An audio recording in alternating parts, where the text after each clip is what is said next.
WhatsApp guys, তো আপনারা স্ক্রিনে দেখতে পাচ্ছেন ফটোটি কেমন অসাধারণ দেখতে লাগছে। তো এরকম ফটো এডিটিং করতে চাইলে আপনারা এই ভিডিওটি ফুল দেখতে হবে। তো লেটস স্টার্ট।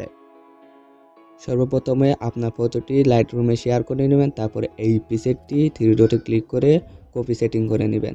তো এই প্রিসেটের লিঙ্ক ডিসক্রিপশন বক্সে দেওয়া আছে, সেখান থেকে ডাউনলোড করতে পারেন। তো এখানে আমি যেভাবে করছি আপনারা সেম টু সেম প্রত্যেকটিতে টিক মার্ক করে রাইট বাটনে ক্লিক করে ডান করে দিন। তারপর ব্যাক বাটনে ক্লিক করে আপনার ফটোটিতে ক্লিক করুন। তারপর থ্রি বাটনে ক্লিক করে কেবল যেটি কপি করলেন সেটি পুশ সেটিং করে দেন।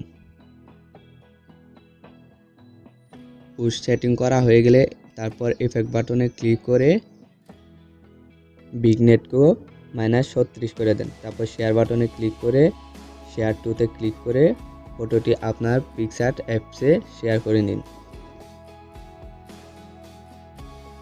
শেয়ার করা হয়ে গেলে তারপর ইফেক্ট বাটনে ক্লিক করে কালার্স বাটনে ক্লিক করে কালার্স রিপ্লাই বাটনে ক্লিক করে ব্যাকগ্রাউন্ড কালার সিলেক্ট করে হিউকো আপনার মনের মতো করে রাখুন। রাখার পর তারপর রাইট বাটনে ক্লিক করে ডান করে দিন।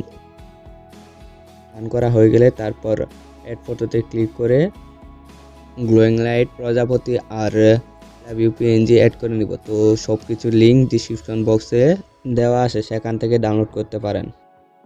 অ্যাড করা হয়ে গেলে আই লাভ ইউ পিএনজি এক পাশে বসিয়ে তারপর প্রজাপতি ইটি মাঝ বরাবর বসিয়ে দিন। বসানো হয়ে গেলে তারপর ব্লেন্ড মোড স্ক্রিন করে দিন। এখানে দেখতে পাচ্ছেন ব্লেন্ড বাটন, সিম্পলি এখানে ক্লিক করে স্ক্রিন করে দিন।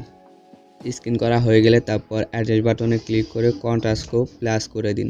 তারপর হিউকো ব্যাকগ্রাউন্ডের কালার মতো করে দিন। করা হয়ে গেলে তারপর রাইট বাটনে ক্লিক করে ডান করে দিন। তারপর আই লাভ ইউ পিএনজি আপনার মনের মতো করে বসিয়ে দিন। বসানো হয়ে গেলে ব্লেন্ড বাটনে ক্লিক করে স্ক্রিন করে দিন। স্ক্রিন বা অ্যাড করতে পারেন, তো আমি এখানে অ্যাড করে দিতেছি। তো অ্যাড করে দেওয়ার পর আপনারা মনের মতো করে বসিয়ে নেবেন। বসানো হয়ে গেলে তারপর আবারও অ্যাড ফটোতে ক্লিক করে ডট লাইট পিএনজিটি অ্যাড করে দেবেন। তো অ্যাড করা হয়ে গেলে এটারও ব্লেন্ড মোড স্ক্রিন করে দিন। স্ক্রিন করা হয়ে গেলে তারপর অ্যাডজাস্ট বাটনে ক্লিক করে কন্ট্রাস্টকে প্লাস করে দিন।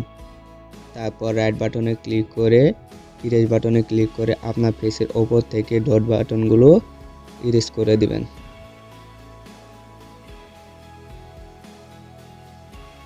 ইরেজ করা হয়ে গেলে রাইট বাটনে ক্লিক করে ডান করে দিন। তারপর আবারও রাইট বাটনে ক্লিক করে ডান করে দিন। তারপর রিটাচ বাটনে ক্লিক করুন। ক্লিক করা হয়ে গেলে তারপর স্মুথ বাটনে ক্লিক করুন। স্মুথ বাটনে ক্লিক করে তারপর হাইটনেসকেও 0 করে দিন। তারপর অপাসিটিকেও 100 করে দিন। তারপর সাইজকেও মনের মতো করে দিয়ে আপনার যেখানে স্মুথ করার দরকার সেখানে অ্যাপ্লাই করে দিন। তো আমি এখানে তাড়াতাড়ি করে দিতেছি।